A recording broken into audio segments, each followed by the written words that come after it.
Assalamualaikum warahmatullahi wabarakatuh. Perkenalkan, nama saya Laudia Syafira dengan NIM F221-23071. Saya dari Fakultas Teknik, Prodi S1 Arsitektur. Kali ini saya akan menjelaskan tugas struktur konstruksi dan utilitas bangunan bentang lebar, yang dimana untuk mencari satu bangunan yang menggunakan struktur kabel. Sebelum ke studi kasus atau pembahasan, kita akan menjelaskan apa pengertian dari struktur kabel, yang dimana struktur kabel adalah sistem struktur yang bekerja berdasarkan prinsip gaya tarik, yang dimana terdiri atas kabel gajah, sendi, batang, gas sebagai sebuah penutup yang menjamin tertutupnya sebuah bangunan.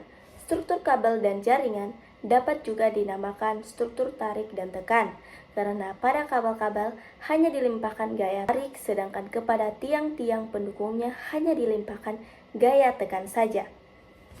Selanjutnya adalah klasifikasi struktur kabel. Secara garis besar, struktur kabel dapat dibedakan menjadi dua. Yang pertama yaitu struktur kabel tunggal sistem roda sepeda. Pada sistem ini dipakai satu susunan kabel yang mengambungkan cincin dinding luar dari beton sebagai penahan tiang yang silindris ke cincin dalam di titik pusat lingkaran dari baja dinding tepi melingkar dibuat dari beton tulang yang tipis. Bahan penutup atap terdiri dari plat beton prefabrikasi berbentuk baja yang didukung oleh kabel-kabel radial, ujungnya ditekuk ke atas pada tulangan plat. Agar stabil, plat-plat dibebani bata atau kantong-kantong berisi pasir. Sementara untuk memberi tarik tambahan pada kabel, yang kedua adalah struktur kabel ganda sistem roda sepeda. Sistem ganda terdiri atas dua susunan kabel yang letaknya tidak seimbang, tidak berpotongan tetapi bersilang. Kedua susunan kabel ini merupakan struktur utama dari atap. Susunan yang satu melengkung ke atas dan susunan yang lainnya meledut ke bawah. Kedua susunan kabel dijaga supaya tetap pada tempatnya oleh penunjang-penunjang tekanan dengan berbagai panjang yang masing-masing dapat disetel. Bahan atap terdiri dari plat metal. Fabrikasi atap bebas dari bahan flutter effect karena cahaya terik dalam kabel yang cukup besar membuat susunan keseluruhan lebih kaku daripada kabel-kabel yang digantungkan. Selanjutnya adalah keuntungan dan kelemahan struktur kabel. Keuntungan yang satu adalah elemen kabel merupakan elemen konstruksi paling ekonomis. Yang kedua adalah ringan. Yang ketiga adalah memiliki daya tahan yang lebih besar terhadap gaya tarik. Yang keempat adalah memberikan efisiensi ruang lebih besar. Yang kelima adalah memiliki faktor keamanan terhadap api lebih baik dibandingkan struktur tradisional yang sering runtuh oleh pembengkokan elemen tekanan di bawah temperatur tinggi. Baik, selanjutnya adalah kelemahan. Pembemanan yang berbahaya untuk struktur kabel adalah getaran. Struktur ini dapat bertahan dengan sempurna terhadap gaya tarik dan tidak mempunyai kemantapan yang disebabkan oleh pembengkokan. Tetapi, struktur dapat bergetar dalam hal gejala resonansi yang umumnya dikenal dapat timbul dan mengakibatkan robohnya bangunan. Baik, kita masuk di studi kasus, di mana saya mengambil bangunan Kansatir dan juga lokasinya di Astan, Kazakhstan, yang dimana pembangunnya tahun 2006 dan juga peresmiannya 2009.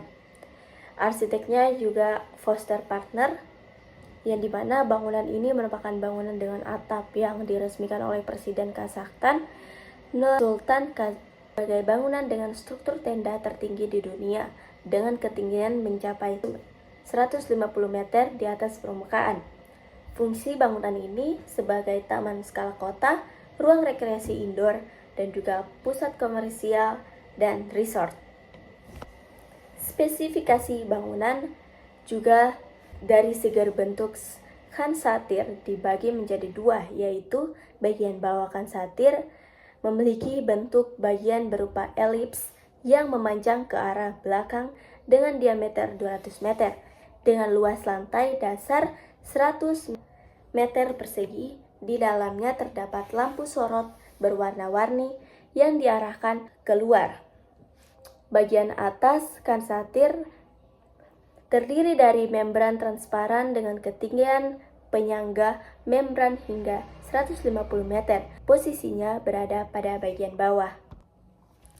Berikut ada penjelasan tentang struktur atap yang dimana dia menggunakan bahan membran yang disebut LTIF dan ditopang menggunakan struktur jaringan kabel. Yang ketiga adalah bahan membran berwarna transparan.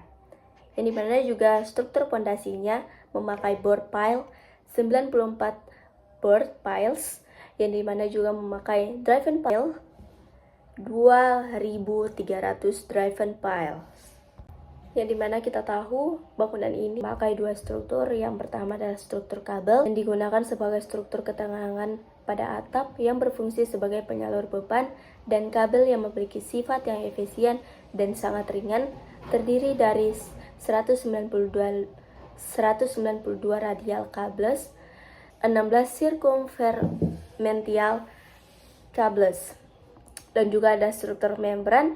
Material tenda yang digunakan adalah LV menggunakan 90 mm HV. Setiap LV berukuran 3,5 meter kali 30 meter dan terdiri dari 3 lapis.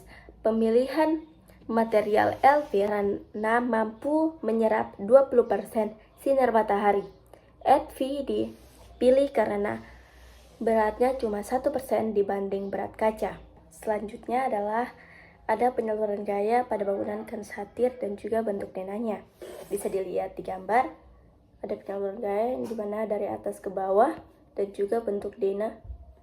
Di sini ada bentuk denahnya dari level 1, level 2, level 3 dan juga sampai di level 5. Yang dimana juga kesimpulan dari bangunan ini, kansatir menggunakan struktur kabel dan juga membran untuk menciptakan bangunan yang ringan dan juga kuat dan efisiensi.